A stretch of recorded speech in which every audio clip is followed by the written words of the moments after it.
Hello, I'm Vincent. I'm an illustrator. I live in Macclesfield, which is just on the edge of the Peak District. I live with my two cats, including this one, Frida, who's currently causing mischief and getting in the way. Um, uh, and Audrey is the other cat. I live with my girlfriend, who's an artist as well. And in Macclesfield, I have all my family right near me. So I'm an illustrator. I've done lots of things. I've illustrated two books. This one, which is a book about nature and the outdoors. This one, which is about the importance of writing. And then I run a little shop online and do market stalls where I put my drawings on things like mugs and things like birthday cards, Father's Day cards, and things like that. I've done it professionally for about 5 years now. Most of my work is kind of inspired by like vintage and antique scouting memorabilia and the great outdoors. I'm a big hiker and a big nature lover, bird watcher, and a lot of that. I draw all those things that I really enjoy on my day-to-day translates into my drawings.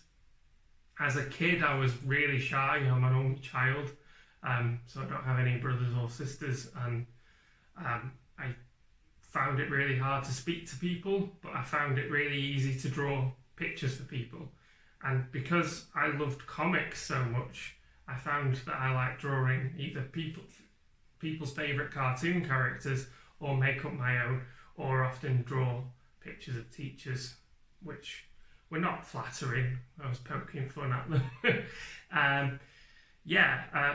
So then I always drew and I really liked it. I like telling stories within my drawings, and I think a lot of that has to do with like my nana, she couldn't read or write, but when I was a kid she used to make me read books, but we used to look at the pictures and then she'd tell a story. We'd kind of put a story together through the pictures, which is kind of what I do for a living now. And then I think around when I figured out that people could draw pictures for books for a living, that I wanted to do that as well.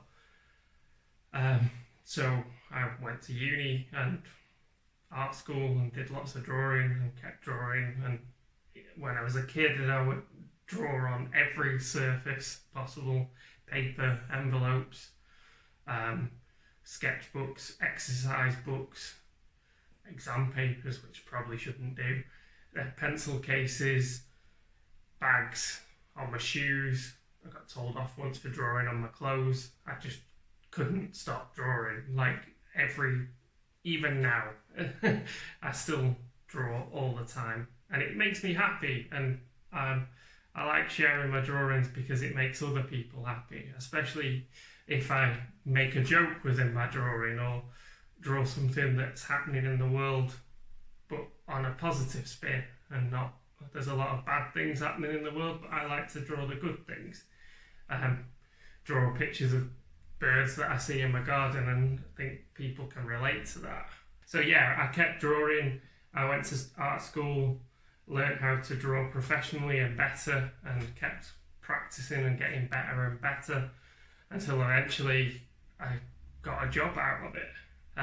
But I kind of got a bit of recognition for drawing things for my friends. So like one of my friends got married, so I made her wedding invites, or used to make birthday cards for my mum or my dad. If I was stuck for things to draw, I would just make a card for someone to cheer them up, and which ended up being my business, really. Okay, so I'm going to quickly teach you how to draw a fox. So start with an oblong, like that. Doesn't matter if it's perfect. Then add a circle to the end and rub this bit out.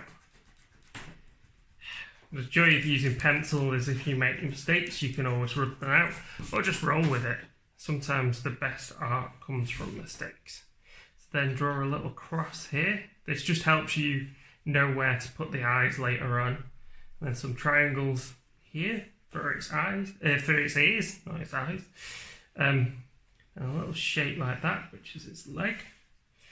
And then you're going to draw the tail. This is going to be a fox that's curled up asleep. So just follow a line around there like that.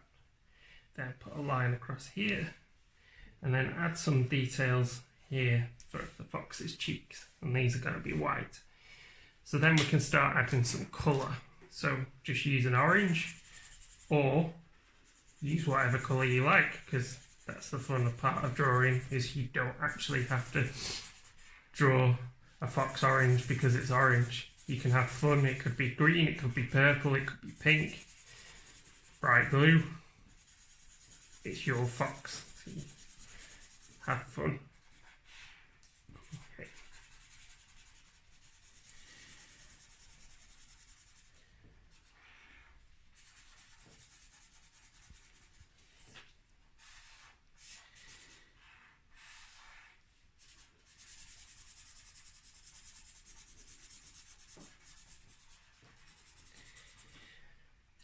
Then I always use a bit of brown, or maybe even if you can a darker orange, just to add details. So that's the bridge of its nose there, maybe a bit of shading on the top of its head, and then here across where its leg is, add a bit of shading there.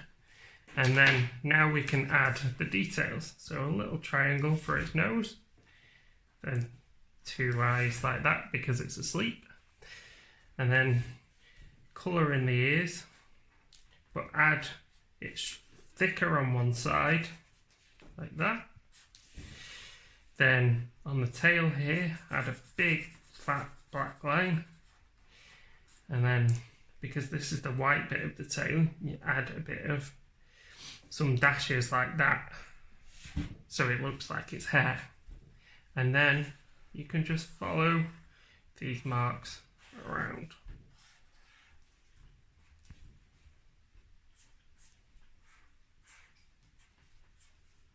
Don't worry too much if they're not perfect, and that's it. There's how to draw a sleeping fox. Hope you liked hearing about my drawing and liked hearing about what I do. You should go and draw yourself and have fun with it, play around. Don't worry about it being the best thing ever, just enjoy the process and have fun. Thanks.